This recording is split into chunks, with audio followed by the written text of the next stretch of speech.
जोहार साथियों, मैं मुकेश पिरुआ। इस वीडियो में मैं पर्यावरण को किस तरह नुकसान मोदी सरकार कर रही है, उसके लिए क्या क्या अभी तक उन्होंने साजिश रची है, उसके बारे में मैं थोड़ी सी जानकारी आपसे साझा कर रहा हूँ। आप इसे समझने की कोशिश कीजिए। भूपेंद्र यादव को नरेंद्र मोदी ने फिर से केंद्रीय पर्यावरण मंत्री बना दिया है। पहले भी यही पर्यावरण मंत्री थे। मंत्रालय में कार्यभार संभालने के बाद भूपेंद्र यादव जी ने कहा कि मंत्रालय का ध्यान मिशन लाइफ, पर्यावरण के लिए जीवन शैली जैसे पहलों पर रहेगा। यादव के अनुसार प्रधानमंत्री मोदी के नेतृत्व में पिछले 10 वर्षों में इस मंत्रालय द्वारा कई कदम उठाए गए हैं और सरकार पर्यावरण और विकास को एक साथ आगे बढ़ा रही है। दरअसल केंद्रीय पर्यावरण मंत्रालय ने विकास को बढ़ावा देने के लिए पिछले 10 वर्षों में कई कदम उठाए हैं, लेकिन ज़्यादातर मामलों में वे कदम भारत के पर्यावरण, वन और जंगली भूमि की कीमत पर उठाए गए हैं। आगे मैं आपको यह बताने का कोशिश कर रहा हूँ कि भूपेंद्र यादव के केंद्रीय पर्यावरण मंत्री के कार्यकाल के दौरान उठाए गए कई कदमों ने वास्तव में पर्यावरण संरक्षण और वन एवं वन्यजीव संरक्षण के लिए बनाए गए कई कानूनों को कमज़ोर कर दिया है। लेकिन यह सिर्फ यादव के कार्यकाल तक ही सीमित नहीं है, बल्कि मोदी के प्रधानमंत्री काल के दौरान भी यह लगातार कमज़ोर होता रहा है, क्योंकि यादव जी 2021 से पर्यावरण मंत्री हैं। मार्च 2024 में केंद्रीय पर्यावरण मंत्रालय ने बंदी हाथियों के हस्तांतरण के लिए नए नियम अधिसूचित किए। एशियाई हाथियों को अब व्यक्तियों या राज्यों के बीच धार्मिक और अन्य उद्देश्यों के लिए स्थानांतरित किया जा सकता है, जिसकी कानून पहले अनुमति नहीं देता था। हालांकि ऐसे हस्तांतरण अभी भी कुछ मानदंडों और विशिष्ट परमिट प्राप्त करने पर निर्भर हैं, जिसमें मूल और प्राप्तकर्ता राज्यों के मुख्य वन्यजीव वार्डन से परमिट प्राप्त करना शामिल है, लेकिन उन्हें कम कर दिया गया है। उदाहरण के लिए, पहले हाथी को अपनी यात्रा के दौरान जिन राज्यों से होकर गुजरना था, उन सभी राज्यों के मुख्य वन्यजीव वार्डन से परमिट लेना अनिवार्य था। लेकिन मोदी सरकार ने 2022 में वन्यजीव संरक्षण अधिनियम 1972 में संशोधन कर हाथियों के जीवित व्यापार को वैध बनाने का रास्ता साफ किया और इससे जंगल के हाथियों के अवैध कब्जे को बढ़ावा मिला है। मार्च 2023 में लोकसभा में वन संरक्षण अधिनियम 1980 को संशोधित कर दिया गया और अब यह वन संरक्षण एवं संवर्धन अधिनियम 1980 हो गया। ये बिना बहस के पास होने वाले बिलों में से एक है। इस बिल को संशोधन करने के विरुद्ध सामाजिक कार्यकर्ता, इकोलॉजिस्ट, संरक्षणवादियों, सेवानिवृत्त सिविल सर्वेंट्स और वनों से लगाव रखने वाले कई लोगों ने प्रस्तावित विधेयक के शब्दों सहित संशोधन पर चिंताएं जताई थी, जो वन की परिभाषा को कमज़ोर कर सामुदायिक और मान्य वनों सहित वन भूभागों को खतरे में डालते हैं तथा विकासात्मक गतिविधियों के लिए बड़े वन क्षेत्रों को कॉरपोरेट समूह के लिए खोलते हैं।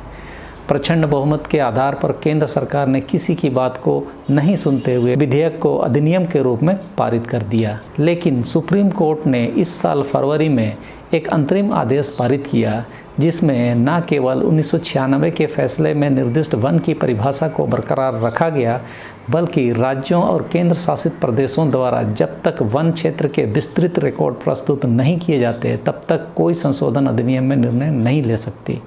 और यह भी स्पष्ट किया कि वन भूमि को अदालत की पूर्व स्वीकृति के बिना सफारी या चिड़ियाघरों के लिए नहीं बदला जा सकता है, जिसके लिए पूंजीपतियों को लाभ पहुंचाने के लिए मोदी सरकार ने उपरोक्त संशोधन फॉरेस्ट कंजर्वेशन एक्ट 1980 में किया था। यहाँ एक रोचक जानकारी भी आपके लिए साझा कर दे रहा हूँ कि भूपेंद्र यादव जी पेशे से वकील हैं। उन्होंने सर्वोच्च न्यायालय में वकालत की है और 2011 में उन्होंने जाने माने पर्यावरण वकील ऋत्विक दत्ता के साथ मिलकर supreme court on forest conservation नामक पुस्तक लिखी थी और वही अब उस संरक्षण अधिनियम को संशोधित करने के फ़ायदे गिना रहे हैं।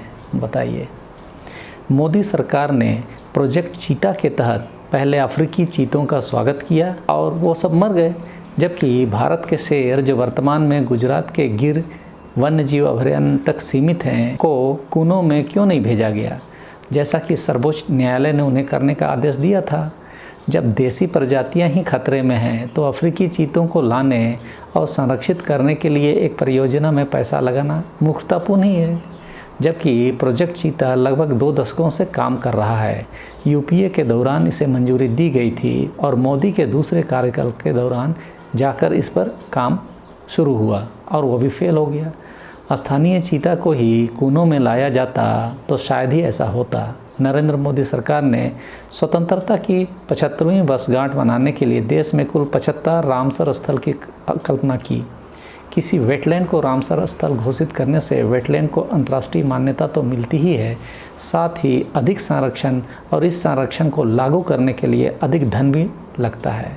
लेकिन अधिकांश वेटलैंड की स्थिति भले ही वे रामसर स्थल में हों, मगर उनके पास प्रबंधन योजनाएं नहीं हैं और जिनके पास हैं उन्हें भी योजनाओं के कार्यान्वयन, सड़क निर्माण, पर्यटन परियोजनाओं आदि जैसी चुनौतियों का सामना करना पड़ रहा है। दिसंबर 2021 में केंद्रीय मंत्रिमंडल ने भारत में पहली नदी जोड़ो परियोजना को मंजूरी दी। इस परियोजना में मध्य प्रदेश के बुंदेलखंड क्षेत्र में केन और बेतवा नदियों के बीच 44,605 करोड़ रुपए की लागत से एक बांध और एक कैनल का निर्माण शामिल है। जल विशेषज्ञों और हाइड्रोलॉजिस्ट्स या जल विज्ञानियों ने कहा है कि इससे इकोसिस्टम पर व्यापक प्रभाव पड़ेगा। 27 लाख पेड़ खत्म होंगे और पन्ना टाइगर रिजर्व का एक हिस्सा भी जलमग्न हो जाएगा। आप समझ सकते हैं नदियों को जोड़ने से पर्यावरण पर कितना व्यापक असर देखने को मिलेंगे। भारत के पर्यावरण की रक्षा तथा वनों और वन्यजीवों के संरक्षण के लिए मौजूदा कानूनों को कमज़ोर करने का काम 2014 के मोदी शासन के दौरान से ही जारी है। सितंबर 2020 में कोविड-19 महामारी के दौरान ही नीति आयोग ने बंगाल की खाड़ी में अंडमान और निकोबार समूह के सबसे दक्षिणी द्वीप ग्रेट निकोबार द्वीप को विकसित करने के लिए प्रस्ताव आमंत्रित किए थे। फिर अधूरी इन्वायरमेंट इम्पैक्ट असेसमेंट रिपोर्ट, जो चुनिंदा डेटा और द्वीप की जैव विविधता पर मौजूदा जानकारी को अनदेखा करती थी, होने के बावजूद भी केंद्रीय पर्यावरण मंत्रालय ने द्वीप पर परियोजनाओं के लिए जल्दी से जल्दी वन और फिर पर्यावरण संबंधी मंजूरी दे दी। इन परियोजनाओं में एक transshipment port terminal, airport, township और पावर प्लांट का निर्माण शामिल है, जिसकी कुल लागत 72,000 करोड़ रुपये है। अब समझिए कैसे पर्यावरण संरक्षित रहेगा। दूसरों को कानून का राज होगा बताने वाले लोग उस द्वीप से कमाई का साधन खड़ा कर रहे हैं, जबकि इन सब चीज़ों से वहाँ का इकोसिस्टम पूरी तरह से प्रभावित होगा, जो प्राकृतिक तो बिल्कुल भी नहीं होगा। मोदी सरकार ने 2021 में गैलाथिया खाड़ी को भी गैर अधिसूचित कर दिया।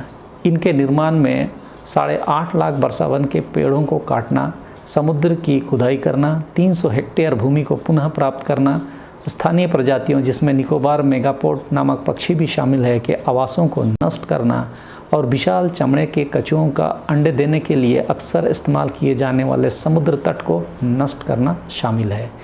इस परियोजना से 20,000 से अधिक कोरल कॉलोनीज प्रभावित होगी। आदिवासी शोम्पेन और निकोबारी समुदायों से जुड़े 1700 से अधिक लोग इस परियोजना से प्रभावित होंगे। सामाजिक वैज्ञानिकों ने इसे शोम्पेन आदिवासियों के लिए मौत की सज़ा और नरसंहार के अंतर्राष्ट्रीय अपराध के बराबर कहा है, और फिर भी केंद्र सरकार विवादास्पद परियोजना को आगे बढ़ाने में लगी हुई है। देश के आदिवासी भी इस पर मौन हैं, क्योंकि उनके घर उनकी सोच के अनुसार सुरक्षित हैं। उसी वर्ष पर्यावरण मंत्रालय ने पर्यावरण प्रभाव आकलन अधिसूचना का मसौदा प्रकाशित किया, जो पर्यावरण प्रभाव आकलन, जिसको हम लोग इंग्लिश में बोलते हैं इन्वायरमेंट इम्पैक्ट असेसमेंट रिपोर्ट, इसकी अधिसूचना 2006 का स्थान लेता है, जो संशोधित है। जो संशोधित EIA अधिसूचना है, उससे अब उद्योगों को परियोजना के अपेक्षित पर्यावरणीय प्रभाव के आधार पर उद्योग स्थापित करने या विस्तार करने के लिए मंजूरी मिल सकेगी। यानी उद्योगों को पर्यावरण के नफ़ा नुकसान के अनुमान के आधार पर ही विस्तार मिल सकेगा। तो आप समझिए कि वे मंजूरी लेने के लिए निर्धारित मानदंड को ही अंकित करेंगे और उन्हें मंजूरी मिल जाएगी। फिर EIA रिपोर्ट की उपयोगिता तो एक तरह से ख़त्म ही हो गई। अप्रैल 2023 में डाउन टू अर्थ ने बताया कि कैसे केंद्र सरकार ने पिछले 5 सालों में पर्यावरण प्रभाव आकलन अधिसूचना यानी कि EIA रिपोर्ट की अधिसूचना में 100 से ज़्यादा बदलाव किए हैं, जिसमें सामाजिक परामर्श के लिए उपलब्ध दिनों की संख्या और पर्यावरण मंजूरी देने की समय अवधि दोनों को कार्यालय ज्ञापनों, जो सार्वजनिक परामर्श के लिए नहीं होते हैं, के जरिए कम किया गया। इससे आदिवासी इलाकों में पेशा एक्ट 1996 और FRA 2006 पूरी तरह निष्प्रभावी हुआ। सबसे ज़्यादा बदलाव 2022 में हुए। अब सोच कर देखिए कि किसके लिए ये बदलाव किए गए और किए जा रहे हैं। क्या आदिवासियों के लिए?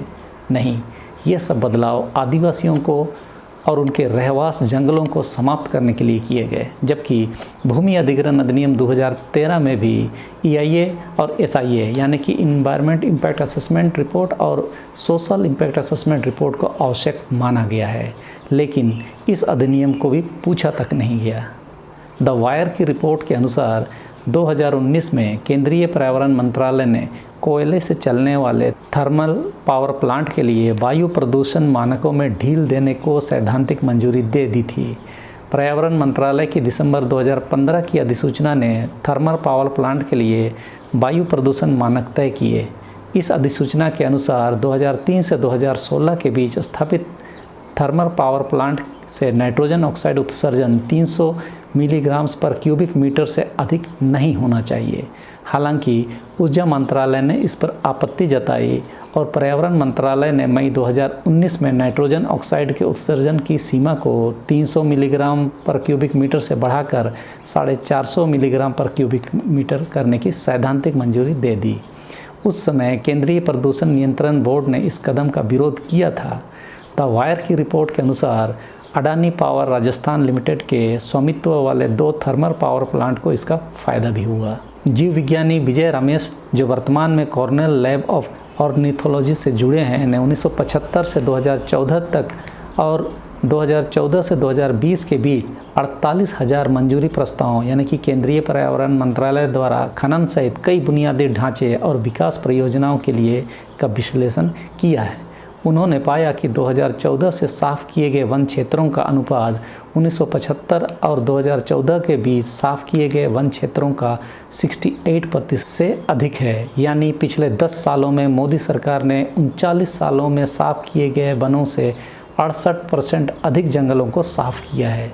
जंगलों को, वनों को साफ करने से पर्यावरण का संरक्षण कैसे होगा? किसे मोदी सरकार ठग रही है? यदि आप भी चीज़ों को नहीं समझ रहे हैं तो आप भी उसके बाजार के हिस्सेदार हैं। जो भी जानकारी मैंने ऊपर बताई वह किसी भी तरह से एक व्यापक सूची तो नहीं है, लेकिन यह 2014 के बाद केंद्रीय पर्यावरण मंत्रालय द्वारा उठाए गए खतरनाक कदमों को दर्शाता है, जिसमें पर्यावरण के साथ साथ स्थानीय आदिवासी और कमज़ोर समुदायों की अनदेखी की गई। और सबसे बड़ी बात तो यह भी है कि ऐसा करना अभी भी जारी है।